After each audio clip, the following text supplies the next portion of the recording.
बुद्ध की कहानियां जीवन के मर्म को उद्घाटित करती हैं और हमें राह दिखाती हैं।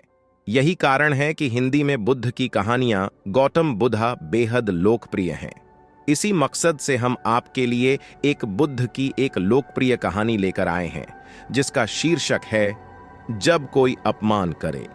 यह एक जीवन से जुड़ी हुई कहानी है, इसीलिए सभी को बेहद अपील करती है। हमें उम्मीद है कि गौतम बुद्ध की ये कहानी आपको पसंद आएगी। एक बार बुद्ध एक गांव से गुजर रहे थे। उस गांव के लोग उन्हें पसंद नहीं करते थे। उन लोगों ने बुद्ध को घेर लिया और उन्हें बुरा भला कहने लगे। गांव वालों का सरदार सबसे ज्यादा नाराज था। वह तो बुद्ध को गालियां ही देने लगा, पर बुद्ध इस सबसे बेपरवाह मंद मंद मुस्कुराते रहे। सरदार काफी देर तक बुद्ध को गालियां देता रहा, लेकिन कुछ ही देर में उसका मुंह सूखने लगा, जिससे वह चुप हो गया। यह देखकर बुद्ध बोले, अगर तुम्हारी बातें समाप्त हो गई हों तो मैं आगे बढ़ूं। मुझे आगे वाले गांव में जाना है, वहां के लोग मेरी प्रतीक्षा कर रहे होंगे। यह देखकर गांव का एक व्यक्ति बोला, हम लोग तुम्हारा अपमान कर रहे हैं, तुम्हें गालियां दे रहे हैं, लेकिन तुम इसका जवाब देने के बजाय मुस्कुरा रहे हो। तुम इसकी प्रतिक्रिया क्यों नहीं देते? बुद्ध बोले, वत्स, तुमने आने में तनिक देर कर दी। यदि तुम 10 वर्ष पहले आए होते तो मजा आ जाता, क्योंकि 10 वर्ष पहले मैं भी तुम्हारी तरह था। अगर उस समय तुम मुझे बुरा भला कहते, गालियां देते, तो मैं भी क्रोधित हो जाता। मैं तुम्हें इससे भी अधिक गालियां देता, हो सकता है हाथापाई पर भी उतर आता। पर अब मैं आगे बढ़ गया हूं, अपना क्रोध घृणा सब पीछे छोड़ आया हूं। अब मैं उस जगह पर पहुंच गया हूं जहां तुम्हारी गालियां पहुंचने में असमर्थ हैं। तुमने मुझे गालियां दी, ये तुम्हारी भावना है, लेकिन तुम्हारी यह भावना मुझ तक पहुंच ही नहीं रही। मैं इससे आवेशित तभी होऊंगा जब मैं इसमें भागीदार हो जाऊंगा, जब मैं इन्हें स्वीकार कर लूंगा। लेकिन मैं तो तुम्हारी इस क्रिया से निरपेक्ष हूं, इससे बहुत दूर हूं, इसलिए मैं अब भी पहले की तरह शांत हूं।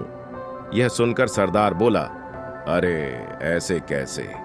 मैंने तो तुम्हें गालियां दी हैं और वो पूरे गांव वालों के सामने दी हैं, फिर उसे लेने या न लेने का क्या मतलब है? बुद्ध बोले, वत्स, कल मैं एक गांव में गया था। वहां के लोगों ने मेरा प्रवचन सुना, वे बहुत प्रसन्न हुए। गांव का मुखिया मेरे लिए मिठाई लेकर आया और उसे खाने का आग्रह करने लगा। मैंने कहा कि मेरा पेट भरा हुआ है, इसलिए मैं इसे ग्रहण नहीं कर सकता।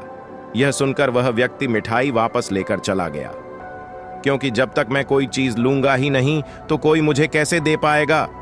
इसमें तो मेरी सहमति आवश्यक है ना? हाँ, ये तो है। एक व्यक्ति ने बुद्ध का समर्थन किया।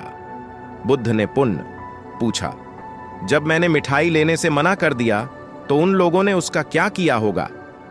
उन्होंने मिठाई अपने घर वालों में बांट दी होगी, एक व्यक्ति ने जवाब दिया। बुद्ध ने कहा, ठीक कहा तुमने। उस मिठाई की तरह ही तुम मेरे लिए गालियां लेकर आए हो और चाहते हो कि मैं इन्हें ग्रहण कर लूं। पर भाई, मैं इन्हें लेता ही नहीं। अब बताओ, तुम इनका क्या करोगे? उस व्यक्ति के पास इसका कोई जवाब नहीं था। बुद्ध पुनः बोले, मुझे तुम पर दया आती है वत्स। अरे, क्रोध तो मुझे तब आएगा जब मैं ये गालियां ले लूंगा, और जब मैं गालियां लेता ही नहीं तो क्रोध का तो सवाल ही नहीं उठता। बुद्ध की बातों पर सरदार ने कोई प्रतिक्रिया नहीं दी। शायद वह कुछ सोच रहा था। बुद्ध बोले, मैं अपनी आंखों से देख रहा हूं कि गाली एक कांटा है, जिसे देने वाला व्यक्ति और लेने वाला व्यक्ति दोनों क्रोध से पागल हो जाते हैं। तो फिर तुम ही बताओ कि मैं आंखें रहते हुए भी कैसे कांटों पर चलूं? आंखें रहते हुए मैं कैसे गालियां ले लूं? और होश में रहते हुए मैं कैसे क्रोधित हो जाऊं? इसलिए मुझे क्षमा करो वत्स, मैं तुम्हारा उपहार ग्रहण करने में असमर्थ हूं।